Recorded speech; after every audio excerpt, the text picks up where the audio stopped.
আসসালামু আলাইকুম রহমতুল্লাহ। আমাদের প্রত্যেকেই 1 লক্ষ টাকা করে দেওয়া হবে। শর্ত হলো সকাল থেকে সন্ধ্যা পর্যন্ত না খেয়ে থাকতে হবে। এমন একটা অফার যদি আমাদেরকে দেয়, তাহলে বুকে হাত দিয়ে বলেন তো আমরা কে আছি এই অফারটা গ্রহণ করব না? আপনি হয়তো ভাবতে পারেন যে আপনি গ্রহণ করবেন না। অবশ্যই না, এমনটা নয়। কারণ আপনি 500 টাকা, 1000 টাকা, 5000 টাকা, 20,000 টাকার বিনিময়ে সারা মাস কঠোর হাড় ভাঙা পরিশ্রম করছেন।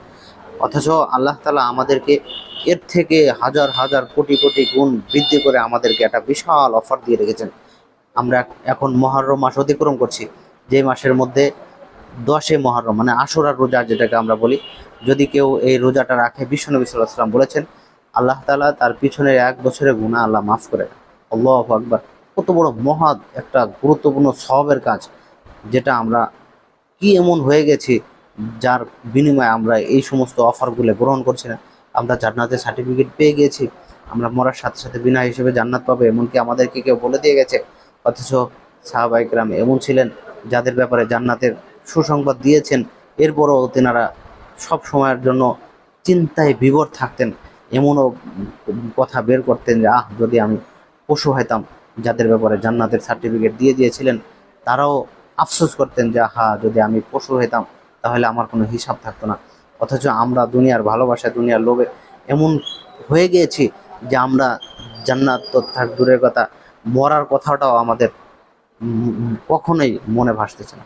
অথচ আমরা মরবো এটা সুনিশ্চিত, তবে এইটাও সুনিশ্চিত যে আমরা কখন মরবো এটা আমরা জানি না।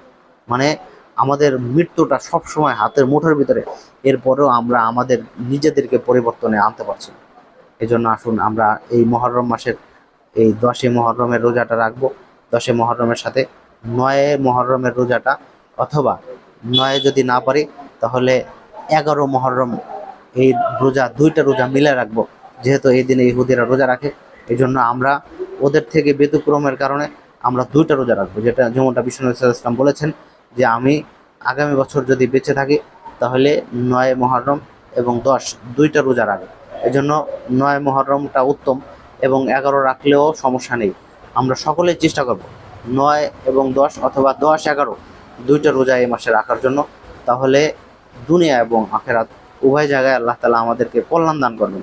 ভাই, আমরা মরব সুনিশ্চিত, কিন্তু কখন মরবো এটা আমরা কেউ জানি না। যে কোনো সময় আমরা দুনিয়া থেকে চলে যেতে পারি। আমাদের টাকা পয়সা, ধন দৌলত, বাড়ি গাড়ি কিচ্ছু থাকবে না। আমার শুধু থাকবে নেক আমল। এজন্য আমরা বেশি বেশি নেক আমলের সাথে সম্পৃক্ত হয়ে আমার জান্নাতের পথকে সুগম করি, এবং আমি ইমানের সাথে যাতে মৃত্যুবরণ করতে পারি, ওই তৌফিক আল্লাহর কাছে চেয়ে আমরা সব সময়ের জন্য মৃত্যুর প্রস্তুতি নিয়ে থাকি।